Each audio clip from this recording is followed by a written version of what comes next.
নবী আমার বলেছেন যখন তোমার ছেলের যখন তোমার মেয়ের 7 বছর বয়স হবে তখন তাকে কোরআনের শিক্ষা দাও, ওযুর শিক্ষা দাও, গোসলের শিক্ষা দাও, হাদিসের শিক্ষা দাও, দ্বীনের শিক্ষা দাও, ধর্মের শিক্ষা দাও, কোরআনের শিক্ষা দাও, আপনার দ্বীনের ধর্মের নিয়ম কানুনগুলো শিক্ষা দাও, নামাজের কথা বলো।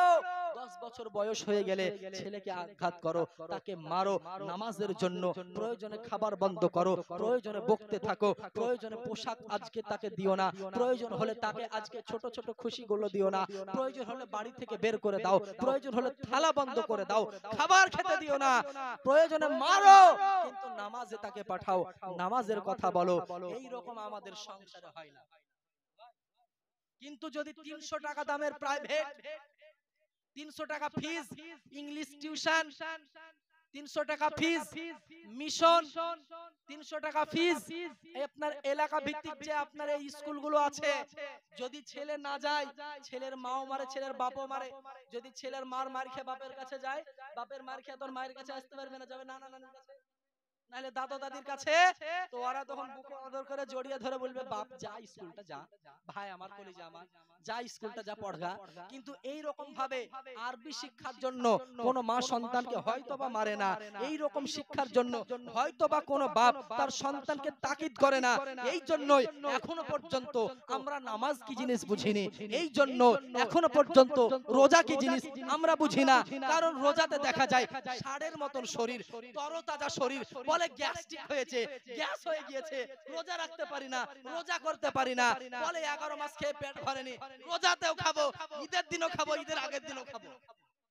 কথা বুঝতে পারছেন? ছোটতে আমাদের বাচ্চা ছেলে বলতে রোজা রাখবো, প্রথম কারে একটা, মাঝে কারে একটা, লাস্টে কারে একটা, ভালোভাবে কষা করে রোজাকে ধরবো, একটাকে ছাড়বো না, প্রথমও ধরলাম, মাঝেও ধরলাম, শেষেও ধরলাম।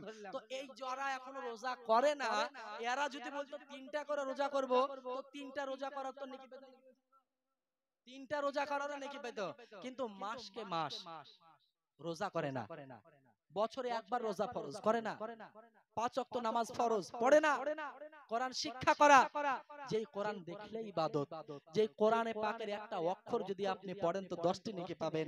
আল্লাহ তাবারাক ওয়া তাআলা এত বিধান দিয়েছেন, এত সুন্দর তরিকা দিয়েছেন, এত সুন্দর ধর্ম দিয়েছেন, এত সুন্দর কিতাব দিয়েছেন, আলহামদুলিল্লাহ এত সুন্দর পয়গম্বর দিয়েছেন, যেই পয়গম্বরের আজকে উম্মতি হওয়ার জন্য মুসা আলাইহিস সালাম আল্লাহর দরবারে ফরিয়াদ করেছে, মাওলা আজকে নবী না করে তোমার নবীর উম্মত করলে বড় খুশি হয়ে যেতাম। আদম আলাইহিস সালাম ওই কালিমাটাই পড়বেন যেই কালিমাটা আপনি আমি পড়ি, ইবলিস আলাইহিস সালাম, ইদ্রিস আলাইহিস সালাম ওই কালিমাটাই পড়বেন যেই কালিমাটা আপনি আমি পড়ি। কিন্তু ইদ্রিস আলাইহিস সালাম বলছেন আমার কালিমা, আমার উম্মতের কালিমা আলাদা, আমার কালিমা আলাদা। আদম সাফিউল্লাহ বলছে আমার কালিমা আলাদা, আমার উম্মতের কালিমা আলাদা। মুসা আলাইহিস সালাম বলছেন আমার কালিমা আলাদা, আমার উম্মতের কালিমা আলাদা। ঈসা আলাইহিস সালাম বলছেন আমার কালিমা আলাদা, আমার উম্মতের কালিমা আলাদা। কমবেশ 1,24,000, কমবেশ 2,24,000 পয়গম্বরদের, নবী ও রাসূলদের কালিমা হলো ওই কালিমাটা যেই কালিমা আপনিও আমি পড়ি, কিন্তু এক একজনের কালিমা উম্মতের জন্য আলাদা আলাদা। আলহামদুলিল্লাহ ওই নবীর উম্মত হয়ে আফসোস লাগে কোরআন পড়তে পারি না, হাদিস পড়তে পারি না, নামাজ পড়তে পারি না, রোজা রাখতে পারি না, সৎ কর্ম করতে পারি না, ভালো কর্ম করতে পারি না। এর থেকে আর কিছু আফসোস হয়? আমাদের আফসোস তখনই হয় যখন ওয়াজ হয়ে যায়, আর ওয়াজের শেষে তখন আবার ভুলে যায়, বলে মৌলভী সাহেবের দায়িত্ব ছিল বলার, বলেছে আমাদের কাজ আমরা করবই। কথা বুঝতে পারছেন? ওই এলাকাতে আলহামদুলিল্লাহ যেখানে আছি মিলাদের কমি নাই। প্রায় যদি আপনি মনে করেন মিলাদ তো মাসে 20 কেন অল্প করে হলেও মাসে 20টা মিলাদ হবে, কিন্তু মিলাদ হবে মুখে, কিসে হবে? মুখে মিলাদ হবে খালি আওয়াজে, কিন্তু ওই আওয়াজ যখন শেষ হয়ে যাবে, মিলাদ শেষ হয়ে যাবে, তো দেখবেন ওই বাড়িতে ঢোকার আগে বিহাতে দুটা বড় বড় কালো মৌলবি দাঁড়িয়ে আছে। কালো মৌলবি আর আবার বুঝে না, কালো মৌলবি ডিজে ডিজে হুন্ডা আরো সে কি কি নাম বলে গো, তো ওগুলো আপনি গেটে ঢুকতে যাবেন তো আপনাকে দেখে বন্ধ হয়, মৌলবি সাহেব আসছে, বন্ধ কর বন্ধ কর, তোবা তোবা, এই বন্ধ কর, মৌলবি সাহেব আসছে। মৌলবি সাহেবের জন্য সব সময় অপেক্ষা করছে কখন এর আওয়াজ শেষ হবে, কখন এর বক্তব্য শেষ হবে। মৌলবী সাহেব মসজিদ যেতেই পারে না, ধুম ধাড়াকা চলছে, টুকঝুক টুকঝুক চলছে। বুঝতে পেরেছেন? মৌলবী সাহেব মসজিদ যেতেই পারে না, এইদিকে আর গান শুরু। মসজিদে আমাদের ওই এলাকায় একটা করে বক্স রাখা হয়, বুঝলেন মৌলবী সাহেব, একটা বক্স থাকে জানাজার জন্য যাওয়ার জন্য, আর ওই বক্সটা ভাড়া দেওয়া হয় মিলাদের জন্য। 50 টাকা নেয়, 50 টাকা নেয় ওই বক্সটা মিলাদের বাড়িতে যাওয়ার জন্য। তো ওই 50 টাকার জন্য ওই বক্সটা নিতে চায় না বলে একটুখানি মিলাদ একটু মুখেই করে দিবেন চলেন, কিন্তু ওই বাড়িতে 5000 টাকা দামের ডিজে নিয়ে আসে নাচাবার লেগে। তো হালাল কাজে মানুষের ধ্যান নাই, হারাম কাজে মানুষের অভাব নাই। মসজিদের মৌলবি যদি ছাত্রদেরকে পড়ায় 50টা 100টা ছেলে, আর মাও বলবে না 10 টাকা দে কি 50 টাকা মাসে দে, বলে মৌলবিকে খাইতে দিচ্ছি, বেতন দিচ্ছি, আর কত দিব হে আছে না নাই? 5000 টাকা মৌলবি সাহেবের বেতন, 4000 টাকা বেতন, 7000 টাকা বেতন, 7 বছর হয়ে গেল, 8 বছর হয়ে গেল, 10 বছর হয়ে গেল, মৌলবি সাহেব বলছে সব কিছুর দাম বাড়ে, মৌলবিদেরকে দাম বাড়ে না, বলে থাকবে তো থাকো, নাহলে 4000 এ মৌলবি রেডি আছে ভরে দিব। ঠিক না বল? হ্যাঁ, কিন্তু ওর একটা ছেলেকে মানুষ করতে কত টাকা লাগে দিনে ও বেটা কিন্তু ভালো জানে। কিন্তু ওকে যদি বলেন যে 30 টাকা মাসে চাঁদা তো আর 5টা টাকা বাড়াও, বলে অসম্ভব, মৌলভী সাহেবের ইনকামের শেষ নাই, একটা মিলাতে গেলে 200 করে টাকা নোট গুনে নিয়ে চলে আসবে। তো এই হলো পরিস্থিতি। তো ধর্মের ইমাম যে হবে, মাযহাবের ইমাম যে হবে, কওমের ইমাম যে হবে, আপনার মসজিদের যে ইমাম হবে, ধর্মের যে নেতা হবে, তাকে গরিব করে রাখলে কওম চলবে? ইমামকে গরিব করে রাখলে আপনার পরিবার চলবে? আপনার সন্তানকে ওই শিক্ষা ইমাম সাহেব দেয় যেই শিক্ষা কোরআনে করে, যেই শিক্ষা দুনিয়াতে কোরআনের মাধ্যমে, হাদিসের মাধ্যমে, শরীয়তের দলিলে হয়। আর এটা দুনিয়াতে শেষ নয়, কবরে গিয়ে এর সওয়াব পাবে, মিজানে গিয়ে এর উপকার পাবে, পুলসিরাতে গিয়ে এর সওয়াব পাবে। ব্রাদারনে মিল্লাতে ইসলামিয়া, তাহলে বোঝা যায় ভালো কাজে অংশ নাই, আর শেষ কাজে মানুষের অভাব নাই, খারাপ কাজের অভাব নাই, ভালো কাজে মানুষের খুঁজে পাওয়া যায়। তাই একজন আশিকে রাসূল, একজন মানুষ, একজন লেখক, তিনি বলছেন, শায়ের লিখছেন, মসজিদों के लिए सर कटाने को तैयार है। ভালোভাবে শুনবেন, मस्जिदों के लिए सर कटाने को तैयार है, लेकिन मस्जिदों में सर झुकाते नहीं। কথা বুঝতে পারলেন না? বলছে মসজিদের জন্য বলছে গর্দান দিয়ে দেব। এই এক সময় লকডাউন হয়েছিল না, মনে আছে আপনাদের? ওই লকডাউনের কথা একবার স্মরণ করে শোনেন। কিছু কিছু ক্ষেত্রে ইমাম সাহেবেরা মানা করেছিলেন যে মসজিদে ভিড় করেন না, নাকি বলছেন গো? বলেছিলেন ইমাম সাহেবেরা যে মসজিদে ভিড় করেন না, তবে আমরা নামাজ পড়বো কিন্তু কম, বেশি সংখ্যক মানুষ নামাজ পড়া যাবে না, পুলিশ প্রশাসনের নিষেধ আছে, মানা আছে। তো ইয়ারা বলেছিল মৌলবি সাহেবরা ইমামের ভাতা বেছে 3000 টাকা করে মমতা, ওরে ইমাম দুর্বল হয়ে গেছে, ওরা আজকে আমাদের মসজিদে যেতে দিবে না। কে যেতে দিবে না দেখি, কোন ইমাম যেতে দিবে না দেখছি, গায়ের জোর করে ক্ষমতা দেখিয়ে মসজিদে ঢুকছিল। ইমাম সাহেব মানা করছে, বাপ ভিড় ভাট্টা করিয়েন না, প্রশাসনের লোক আসলে আইন যা কড়াকড়ি চলছে মসজিদে তালা মেরে দিবে। বলে আপনার ইমাম দুর্বল হয়ে গেছে, 3000 টাকা পেয়েছেন তো, মুখ বন্ধ আছে, খুব ঝাড়ছিলেন তো এর আগে। কিন্তু এই লোকটাকে ইমাম সাহেব কিন্তু লকডাউনের আগে বলেছে, বাপ একটু নামাজ পড়েন, চাচা নামাজটা পড়েন।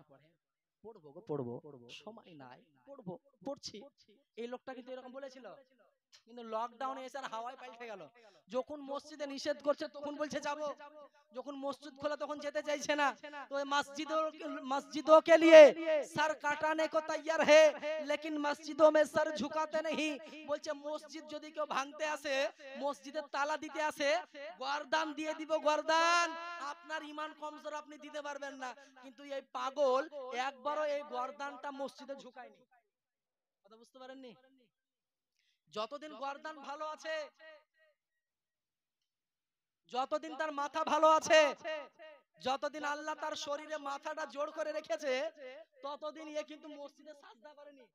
আর বলছে মসজিদों के लिए सर कटाते हैं, मस्जिदों में सर झुकाते नहीं।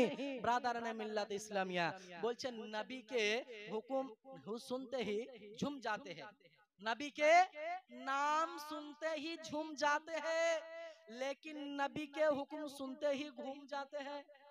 আপনারা ভাবছেন ঘুম যেতে হয় মানে ওখানে নিন চলে যায়, নিন চলে যাওয়া না, ঘুম যেতে হয় মানে ওখান থেকে ঘুরে যায়, আর কথা মানে না। নবীকে নাম শুনতে হি ঝুম যাতে হে, যখন নবীর নাম শুনে, ইয়া নবী সালাম আলাইকা, ইয়া রাসূল সালাম আলাইকা।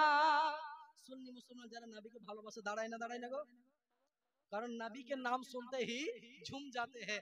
अल्लाहुम्मा সাল্লি আলা, তখন সবাই একসঙ্গে দুরূদ পড়ে। তাই বলছে নবীকে নাম শুনতে হি ঝুম যাতে হ্যায়। কিন্তু ওই মিলাদে, ওই জালসাতে নামাজের কথা বলা হয়, নবীর পক্ষের কথা বলা হয়, যখন কোনো আমলের কথা বলা হয় তো বলছেন নবীকে হুকুম শুনতে হি ঘুম যাতে হে, নবীর হুকুমের কথা শুনে ওখান থেকে পালিয়ে যাই, ও যথেষ্ট হয়েছে, আর দরকার নাই। মিলাদে বসেছিলাম, অনেক উপকার হয়েছে, দুরূদ পড়েছি, অনেক লাভ করে দিয়েছে, সালাম পড়েছি, অনেক লাভ করেছে, কিন্তু আমি আর ওখানে থাকবো না, কারণ এরা নামাজ পড়তে বলবে।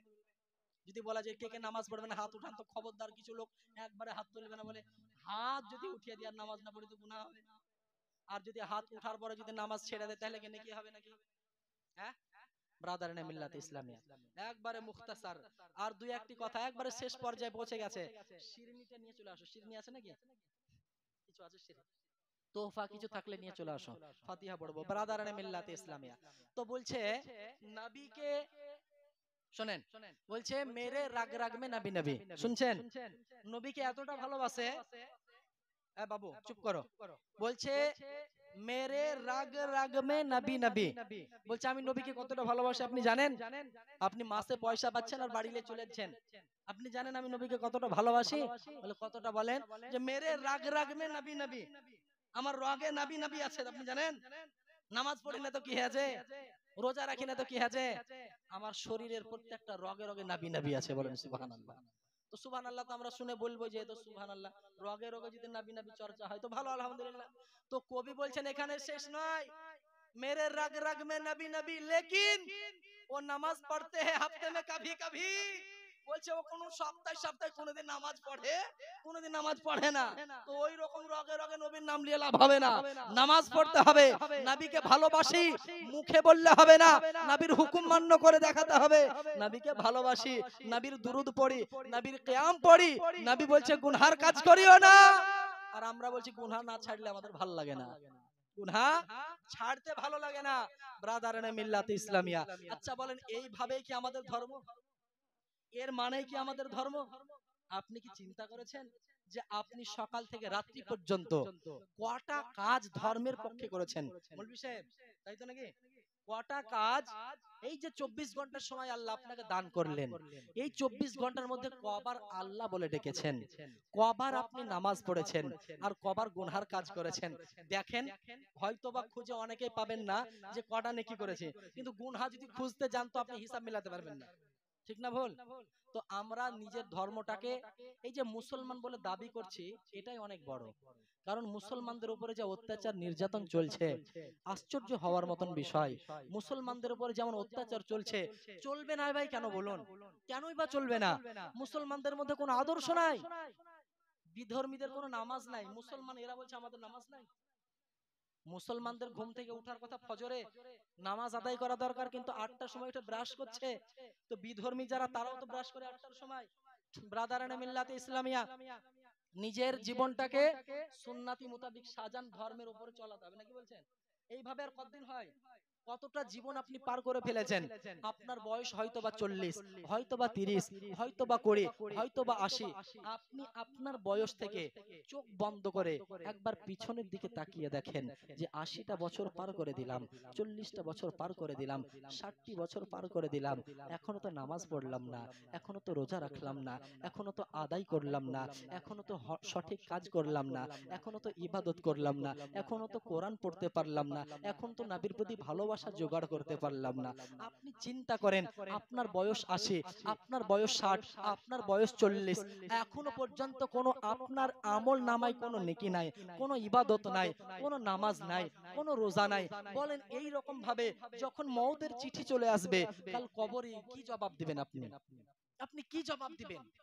তাই ইস্তেগফার করুন, তওবা করুন, নিজের ভুলগুলো সংশোধন করুন। আমি অধিকাংশ জায়গাতে একটা কথা বলে থাকি, যে আপনার জীবনে একটি মাত্র বক্তব্য, একটি মাত্র ওয়াজ আপনার জীবনকে পরিবর্তন করে দিতে পারে। একটা ওয়াজ জীবনে, একটা মাত্র বক্তব্য, একটা মাত্র ওয়াজ আপনার জীবনকে পরিবর্তন করে দিতে পারে, যদি ওই মেহফিলে বসে থেকে আপনি সেই সমস্ত কথাগুলোকে মানতে পারেন। বলেন সুবহানাল্লাহ। আমরা কত ওয়াজ শুনি, ওয়াজ শোনার অভাব নাই। বহু জালসা, বহু মিলাদ, বহু প্রোগ্রাম আমরা শুনে থাকি, বহু আলেম ওলামার বক্তব্য শুনি। এখন আর ও বক্তব্য শুনতে যেতে হয় না, মোবাইলে ইউটিউব ফেসবুকে পাওয়া যায়। তো এত কিছু শুনে মানুষ কেন হেদায়েত পায় না? কেন নামাজি বাড়ে না? কেন মানুষ সততা হয় না? কেন মানুষ গুনাহ ছাড়ে না? এর পিছনে কারণ হলো এরা একদিন পর একদিন শুনেই আসছে, কিন্তু কোনোদিন পালন করেনি, মান্য করেনি। এই জন্যই এরা এখনো পর্যন্ত আগাতে পারেনি। মুআজ্জাজ সামাঈনে কেরাম, রাত্রি অনেক হয়ে গেল, বক্তব্য আর সামনের দিকে আগিয়ে না নিয়ে গিয়ে এখান থেকে বক্তব্যের সমাপ্তি ঘোষণা করছি। তবে একটা ওয়াদা করুন, একটা কথা দিন যে এখন পর্যন্ত আলোচনা শোনার পরে আপনাদের কি ধর্মের প্রতি ভালোবাসা বাড়ছে না কমছে? যাদের কমছে তারা বলিয়েন না, যারা বাড়ছে তারা বলেন বাড়ছে। তো এই ধর্মের ভালোবাসাটা বাড়ার পরে আপনি কি একে কবর দিয়ে দিবেন নাকি এটাকে তুলে ধরবেন? আচ্ছা ঠিক আছে, তাহলে এই ভালোবাসাটাকে বাঁচিয়ে রাখতে হলে নামাজের মাধ্যমে বাঁচিয়ে রাখতে হবে, রোজার মাধ্যমে, ইবাদতের মাধ্যমে, রিয়াজাতের মাধ্যমে। তাই ইবাদত বন্ধ করবেন না, নামাজ বন্ধ করবেন না। হজ যদি ক্ষমতা থাকে তো হজে যাবেন, যাকাত দেওয়ার ক্ষমতা থাকলে যাকাত আদায় করবেন, নবীর দুরূদ কাসরাতের সহিত পড়তে থাকবেন, নবীর প্রতি দুরূদ ও সালাম পড়তে থাকবেন। দেখবেন সংসারে শান্তি আসবে, দেখবেন পরিবারে খুশি ফিরে আসবে, দেখবেন পরিবারের মধ্যে আনন্দ ফিরে পাবেন। আলহামদুলিল্লাহ, আমরা এই সমস্ত কয়েকটা আমলগুলো, এই সমস্ত বিধানগুলো, এই সমস্ত বক্তব্যের প্রতি আমরা পালন করতে ও মান্য করতে চাই কি চাই না?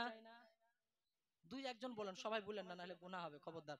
সবাই বললে যদি গুনাহ হয়ে যায়, নাকি বলছেন? পালন করতে চাই কি চাই না?